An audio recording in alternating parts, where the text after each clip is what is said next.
Hello everybody, welcome to a Facebook Live with Jeannie. I'm Jeannie Nielsen, the card lady, and I am finally here. I'm so excited to see you today. Today I have a couple of cute 3D Easter projects that we made in our card class this past week. Actually, maybe it was last week now that I think about it. We had fun making these projects, filled them with lots of treats, not always edible. And you're going to see, I'm going to share two projects with you today. I'm sorry it took me so long. All of a sudden I realized I'd rolled out of bed this afternoon because I worked overnight and I hadn't combed my hair. So I had to run and comb my hair. Hi Charlotte, welcome. Good to see you. I'm so excited that you're all here. I won't see comments after a while. I promise I will get to them and I will comment later if I don't see your comments or recognize that you're here. Thank you so much for joining though. I think you're going to like these projects. They're really, really cute and they're not terribly difficult to make. Especially if you have the right products. And some of them are retiring, so you might want to get your hands on them. Anyway, I wanted to thank you for joining me. Make sure that you're on my mailing list. This is most important. I want to make sure that you're on my mailing list because all these projects get a recipe card shared with you next Tuesday, the following Tuesday. It has all the products that I used, as well as a quick tutorial. Makes it so easy for you to duplicate at home. So you are guaranteed at least one tutorial a week, if not more than that. So make sure you're on my mailing list. Okay, let's go down and I'm going to share the two projects. These are really, really easy. One of these, where did I put the hand sanitizer? I had it on the table and I might have put it, maybe it's in my bin. Okay, anyway, this is a cute little bunny holder and it holds a hand sanitizer. And I happen to have one down here. I don't know if I can find the one I'm looking for.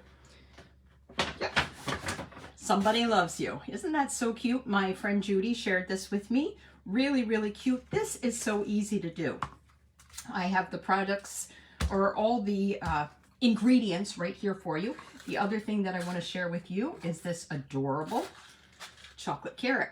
And it's, once again, super easy to make. So let's flip down and get to work, shall we? Okay. There we go. I don't know what happened. I put this in sleep so I wouldn't be disturbed and I'm losing everything. Let's try this again. So this is the cute little 3D hand sanitizer holder. And I have this cute little carrot. And I'm going to show you how to make both of these. Super, super easy. Really, really easy to make. Okay, so we're going to start with this 2" by 8.5 inch, I believe.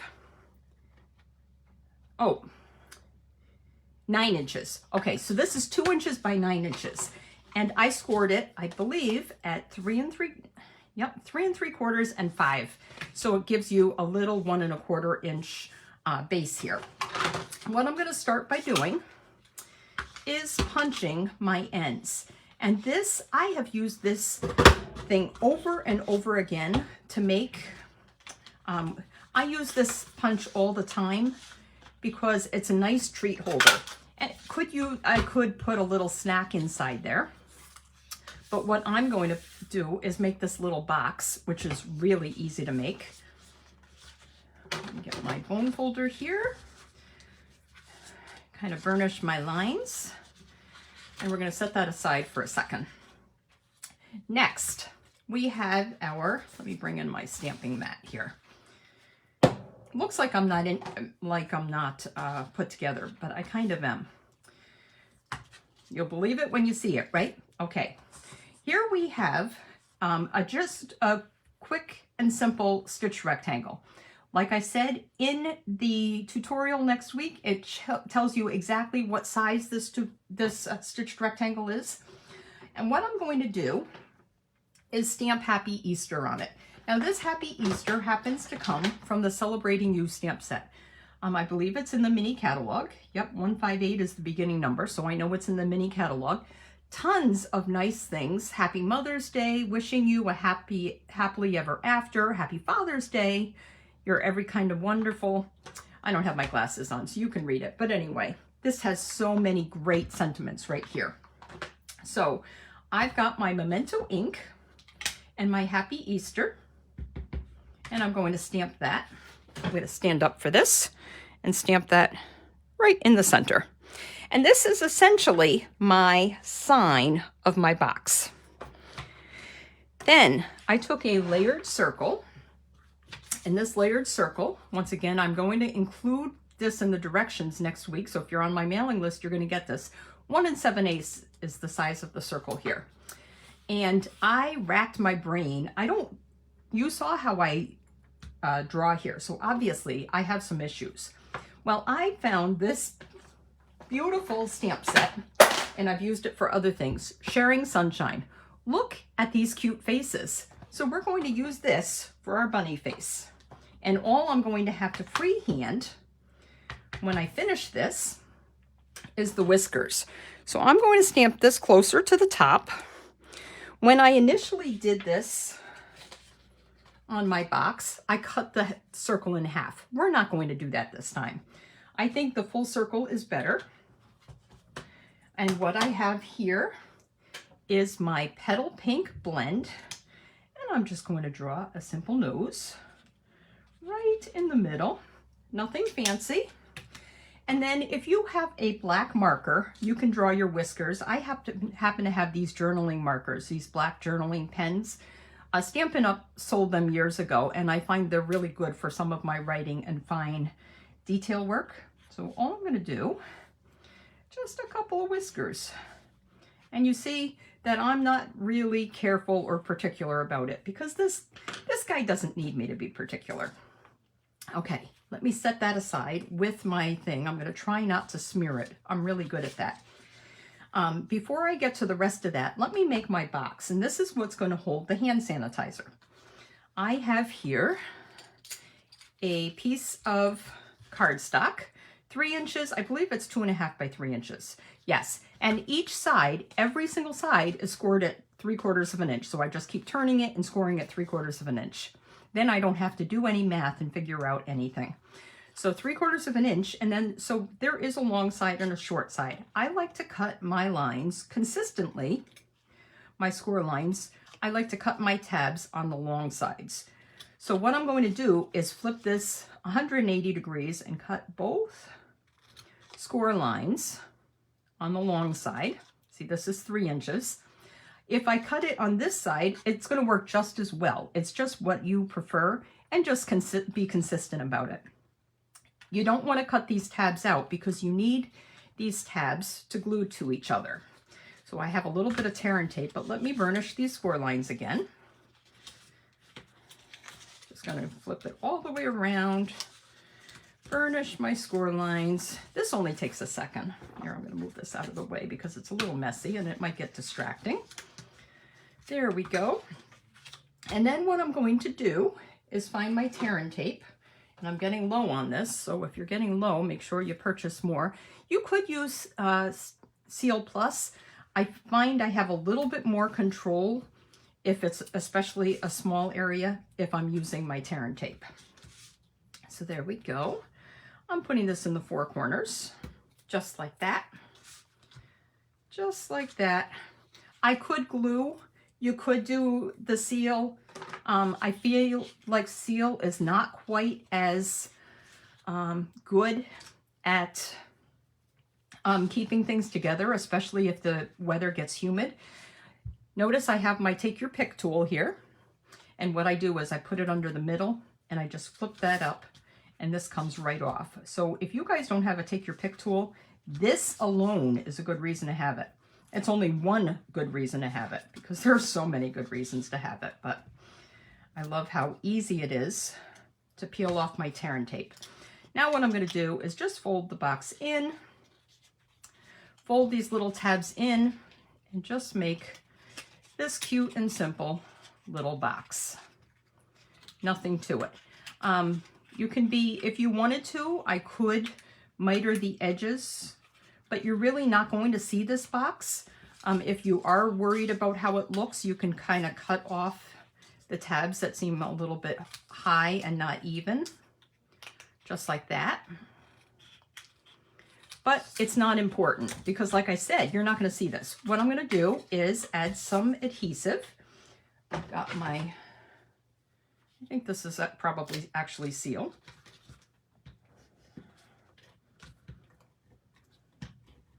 And I'm going to add that right there. Put my box kind of in the center. And this is why I like to use seal, because I can actually move it. Yeah, it's not even in the center. Let's try moving it a little bit more. There we go. And there we go.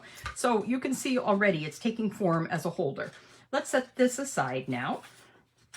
And what I'm going to do next is build my bunny. So what I have here is no double oval punch. Hang on to that thought.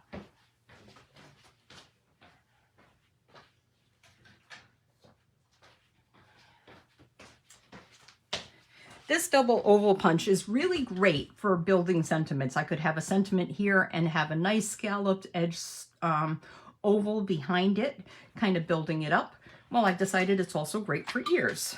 So, that scrap doesn't belong there. What I like to do is start with a strip of cardstock. If you have a whole piece of cardstock, you're wasting a whole bunch of cardstock. So if you have a strip, it's a lot easier to control that. So there we go there. And where did my pink just go that I had? I know you're thinking this is it, but it's really not. I had a piece of pink cardstock. Well, we'll make it work.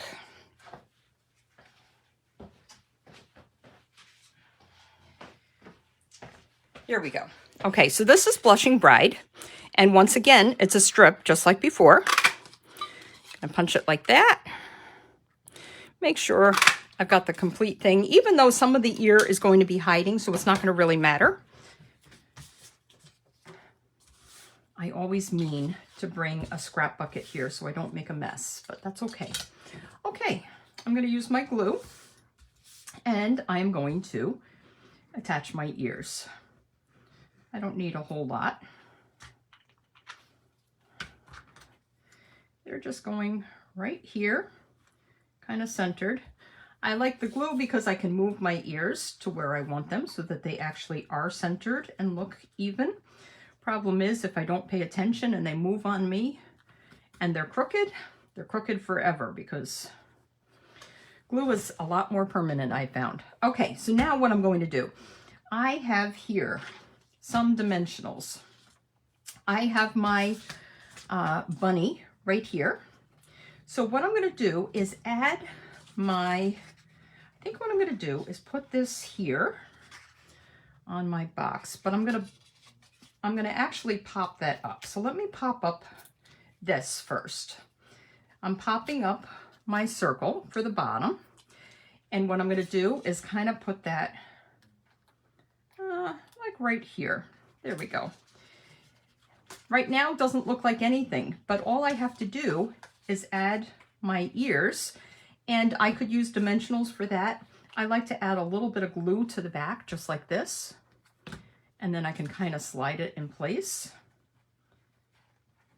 Just like that. Let's do that with the other ear too. I'm putting it on the back. If I put it on the front, my front is popped up, so it might not stick really well. So just like, oh, see, I've got my dimensional right there, so that's not great. Okay, let me move this for a second. Let me move this dimensional and pop in my ear first, and then I'll put it right back down. Okay, so here's my ear, my bunny ears. When I originally started designing this guy, I had him as feet. I had him kind of with the feet out, and I just couldn't make it work. Could not make it work. So here, see, he's still not really quite cute, but all I'm gonna do is put this right here in front,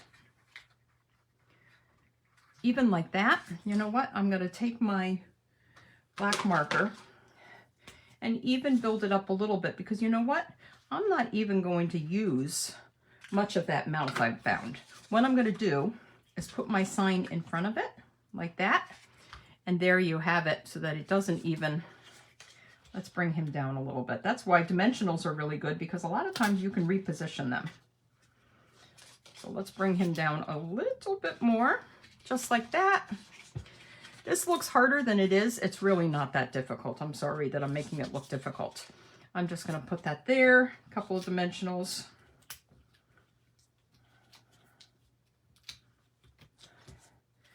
I'm going to put that in front, just like this, right side up. Just like that. Perfect. Now, I'm going to do something else. This is just a square of paper. Because I know that my box here is 2 inches wide, I have a square. This square of Blushing Bride is 2 inches by 2 inches.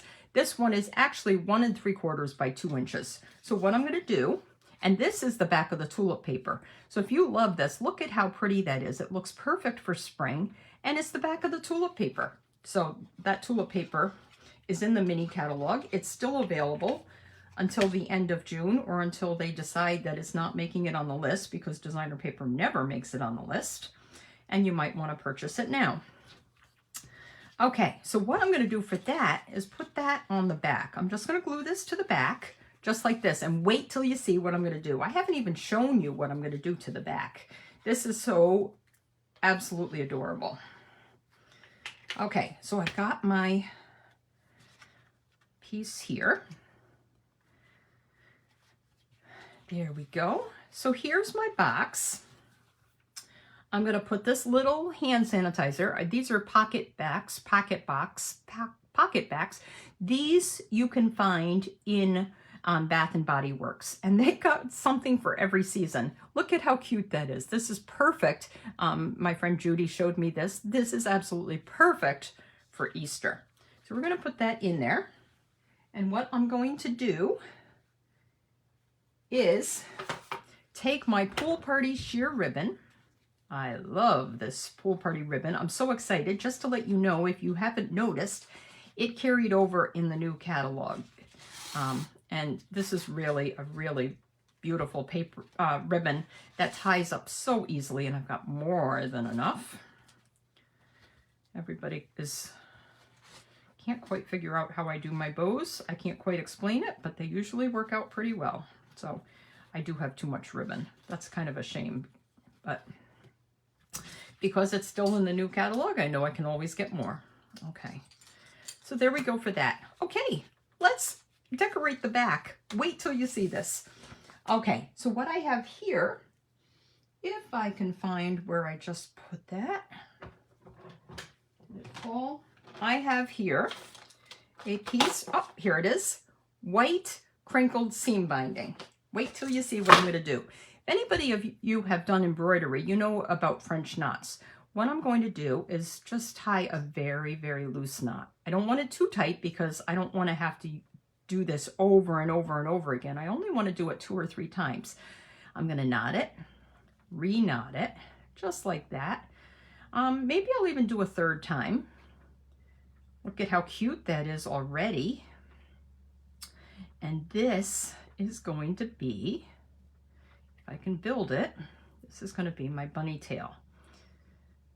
So my fingers are really big and awkward, but it works. Okay, so what I'm going to do, I'm going to cut off these tabs just a little bit, the sides, and I'll use those tabs to build up my bunny tail.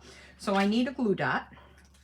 I got my glue dots right here, and I'm going to, this is probably going to take more than 1 glue dot.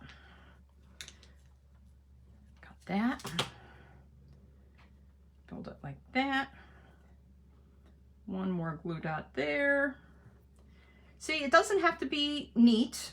It just has to be a bunch of bunny tail. And what I'm going to do is add this. Boy, when I made it the other day, it went together so well, so easily. But never works like that on camera, does it? Look at that. Isn't that so cute? So here we have our little bunny tail. So this thing is so adorable, and how great for still the pandemic, because people still use hand sanitizers. At least I hope they do. So that is a nice, quick, easy project. So you need the Sharing Sunshine stamp set. You need some kind of greeting, the stitched rectangle, a circle, and then of course your double oval punch is important. I'm not sure if this punch is carrying over. I'll have to look.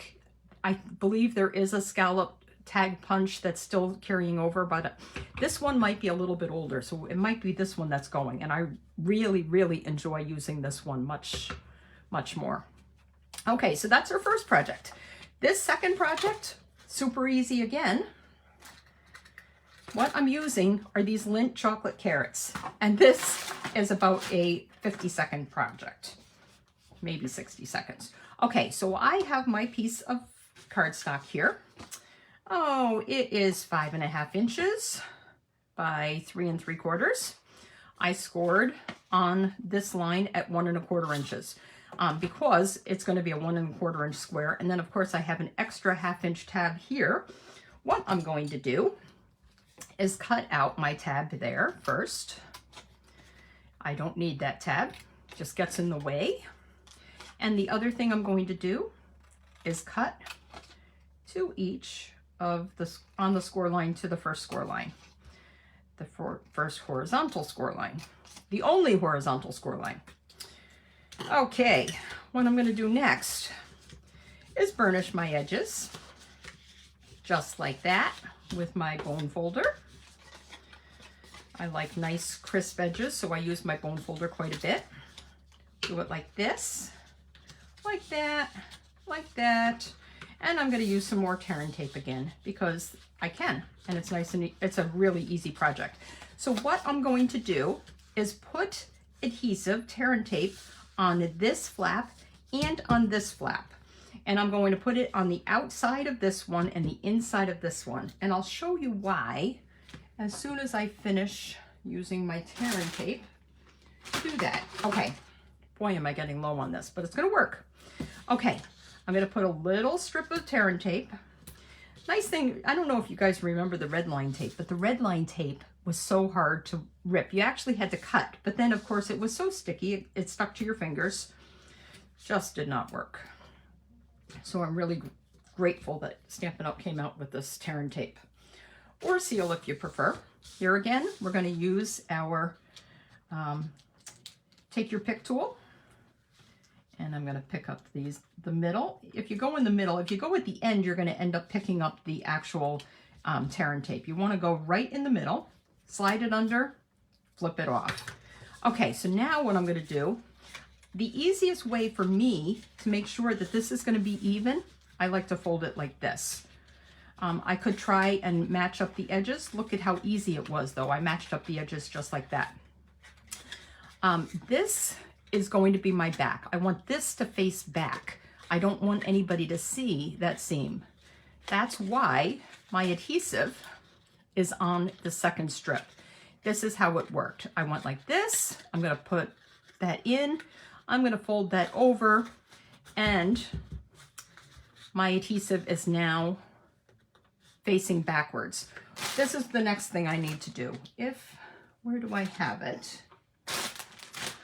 I have a strip of Granny Apple Green paper.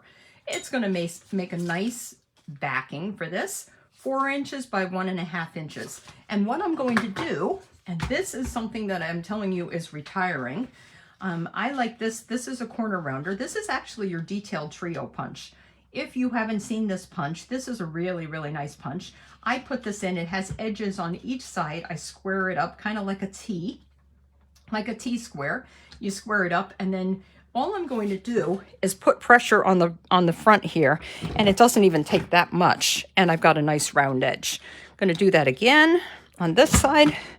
Oh, if it doesn't work the first time, that's okay. You can still, I say that and then it doesn't work. There we go. There's our round edge. You can just keep doing it until you get it right. This detailed trio punch, it has a corner rounder. It has a hole punch. This is an oval punch, and it's rather large. I could use that for my tag, and I'll show you that in a second. I'm going to use one of our older hole punches, though. It's easier. This one right here makes a nice decorative corner. You know what? I'm going to show you that corner. I'm squaring it up. Let me just, you're not going to see it anyway. Isn't that so cute? Maybe I'll do it on the other side too and make it even. Nice decorative corner. We don't need that though, but I wanted to show you that that's what it does. Okay, next, I have a 1/2 inch strip of basic white cardstock. I have tons and tons and tons of these 1/2 inch strips because you know that most of my card inserts are basic white 4 by 5 1/4. That means 4 inches and 4 inches. I always have long 1/2 inch strips left over. I keep those strips because these are great for little sentiments. I have, what sentiment do I have? This is from, did I put it on the table? This is from Banner Year, A Treat So Sweet. And yes, I have the stamp here someplace. Oh, here it is. It's a photopolymer stamp. I was looking for a red one. I'm going to use this is seriously how I craft, people. I make a disaster. I've got my garden green ink because it matches really well with the Granny Apple Green. I'm going to stamp my strip. And because it's photopolymer, I can see it and it stamps nice and straight most of the time. Okay, so what I'm going to do next is I'm going to cut some of this off, just like that. And I'm going to punch a hole. Like I said, I could use that, but I'm really, I want to have a little bit more control over it, so I'm going to use one of our old hole punches. Stampin' Up's reason for getting rid of things is because everybody has them usually. So I'm sure everybody has that. For me, it usually means it's hard to use in a class, but when it comes to a hole punch, there's not a whole lot you can do unless you're punching a hole with a hole punch. Okay, so I've got my carrot here, and I have my ribbon. This ribbon is retiring. I don't know if you've seen it. Pretty Peacock. This was an in color 2 years ago, and they kept the ribbon around, which is amazing to me, but I love it. And this is Old Olive. To me, this doesn't look Old Olive. It looks garden green. So I end up using it quite a bit. And what I'm going to do, let me cut a length here. Hopefully that's long enough. We're going to find out in just a second. I have my Lindt chocolate carrot. It has like a hazelnut filling, so it's really kind of easy. What I'm going to do is, hopefully my green, my Old Olive or garden green color is going to face out more than the other color. I kind of try to twist it a little bit so that it goes the way I want it to go. Then what I'm going to do is thread this through my punched hole. Works best if you have a nice, I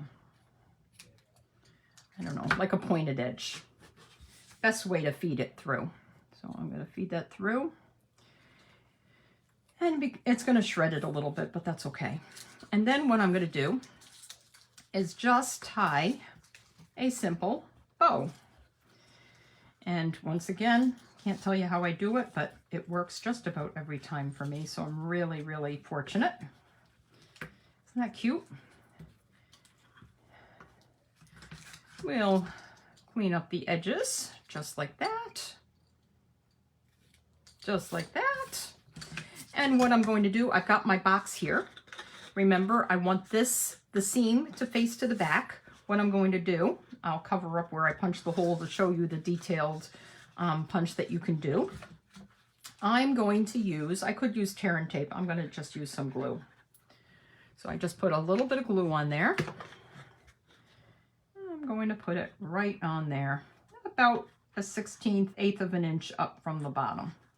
Just hold it there for a second. It doesn't take long for it to set. Center it if you need to. Isn't that so cute? Then I found some green shred. Just like that. So this was 4 inches by 1.5 inches, if you remember, and then I just rounded the edges. What did I say? 5.5 inches by 3 3/4, and I scored it. I can't remember. You better make sure that you're subscribed to my list so that you can get this. And look how cute this is. So it's got a little hook here, just like an umbrella, and I'm going to stuff that right in. And I've got my little carrot ready to go. If I wanted to, I could put some nice orange designer paper on here, or maybe I could emboss a panel that's a little bit smaller, but I don't think it needs that. This is ready to go. So here you go, 2 simple, cute little crafts. You can track to where I made them, gave the measurements again, so you can make it yourself. If you're on my mailing list, you're going to get this on Tuesday. But I am going to load this to YouTube also, so everybody will be able to see it. So hopefully you enjoyed these. I'm going to... so sorry. I am upside down. And I can't do anything about it. Anyway, there we go. So sorry. Isn't this crazy? This is really my life. I am always upside down. But thank you so much for joining me. I'm sorry that this was upside down, but I hope you got to see how I made these. Hope you enjoyed the projects. Make sure you're on my mailing list so you get these projects with the tutorial on Tuesday. And I will see you next Thursday for something else sweet. Love you guys. Have a wonderful day and keep stamping. Bye. Oh, happy Easter. Bye, guys.